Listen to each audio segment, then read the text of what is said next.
Il y a un peu plus de 6 ans, en partenariat déjà avec TDIE, nous fêtions au Sénat, en présence de plusieurs d'entre vous, le numéro 100 de la revue Infrastructure et Mobilité, l'autre revue éditée par EMH et que vous êtes nombreux à connaître.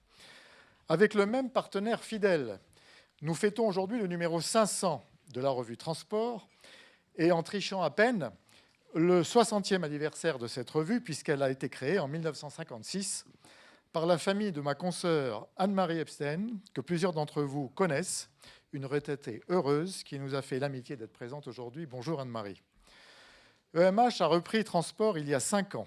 Il s'agit d'une revue de référence, ou reconnue comme telle, complémentaire d'infrastructures et mobilisées, qui analyse de manière transversale les sujets politiques, économiques et sociaux qui touchent au transport et à la mobilité. Diffusée en France et à l'étranger, je crois que cette revue occupe une place à part dans le paysage, entre les revues spécialisées destinées à un public élargi de professionnels, infrastructure et mobilité en fait partie, et les revues proprement scientifiques. Quelques couvertures retracent ces 5 années, depuis le moment où nous avons repris, mais il y en avait bien d'autres avant, et montrent le caractère multimodal de la revue. Le numéro 500 qui vous a été distribué est essentiellement rédigé par plusieurs membres du comité de rédaction de transport, tous experts dans leur domaine, et dont certains seront à la tribune ou sont dans la salle. Et je les en remercie encore. Je vous remercie aussi d'être venus nombreux au débat que nous avons organisé en saisissant l'occasion de ce 60e anniversaire en consacrant ce débat au thème « 60 ans de politique de transport, des transports et de mobilité », au pluriel aussi, bilan et perspective à la veille de l'élection présidentielle qui s'annonce animée, comme chacun sait. Nous avons prévu 2 tables rondes. La première consacrée aux questions de gouvernance et à la manière dont elle a évolué au cours de ces 60 ans. La seconde aux questions d'exploitation et de terrain, disons, en abordant les problèmes de report modal et de soutenabilité en particulier. Nous essaierons d'en déduire quelques pistes d'action et priorités qui pourraient être soumises aux candidats à l'élection présidentielle et alimenteront la plateforme que TDIE prépare à cette occasion. Je remercie tous les intervenants de haut niveau qui ont accepté de participer à ce débat aujourd'hui. Avant de lancer la première table ronde, nous allons écouter un message de Philippe Duron, qui aurait dû être des nôtres, mais qui a eu un empêchement de dernière minute, malheureusement, qu'il est le premier à regretter, il va vous le dire. Je rappelle Philippe Duron, entre autres député du Calvados, co-président de TDIE, président de la FIT, enfin il y a un certain nombre de fonctions que vous connaissez bien. Et donc lançons tout de suite cette vidéo, si vous voulez bien. Ce message de Philippe Duron.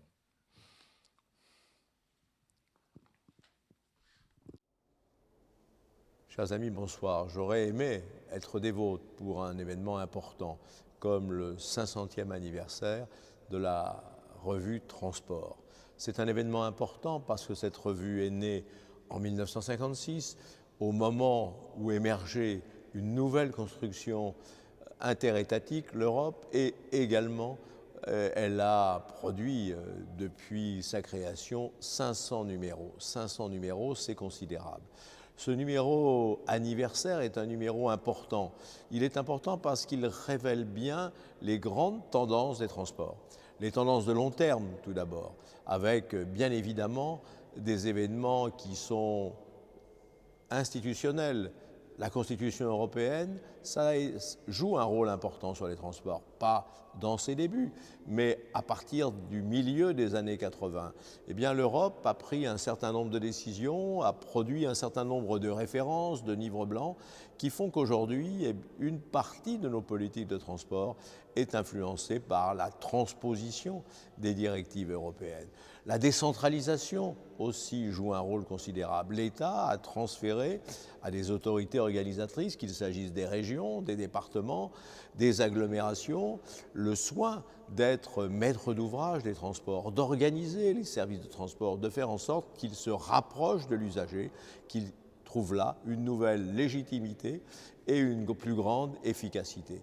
Et puis, bien évidemment, les progrès techniques et technologiques ont changé depuis la création de la revue. Le car-chausson a disparu et aujourd'hui, nous avons des modes de déplacement qui sont plus efficaces, plus rapides, plus capacitaires, plus économes également en matière de rejet de gaz à effet de serre ou en matière de consommation énergétique. Et puis, enfin, eh bien, les services de transport.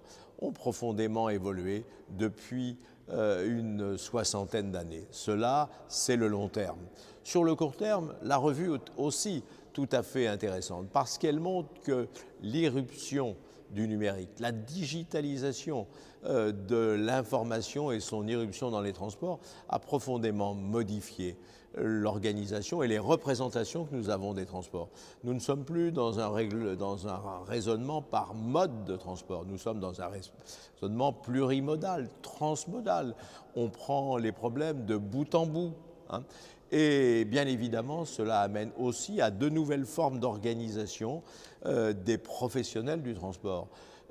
Les plateformes que nous voyons aujourd'hui, l'arrivée, l'immersion de ce qu'on appelle l'ubérisation des transports, c'est-à-dire la désintermédiation des transports, mais également toute une série d'innovations qui, aujourd'hui, ne sont plus seulement des choses un petit peu novatrices, mais marginales, sont tout à fait importantes et interviennent de manière forte, massive, dans les déplacements de nos concitoyens, qui les plébiscitent très souvent, qu'il s'agisse du covoiturage, qu'il s'agisse effectivement des taxis VTC que l'on trouve dans les grandes agglomérations à Paris, mais aussi à Bruxelles, à New York ou ailleurs.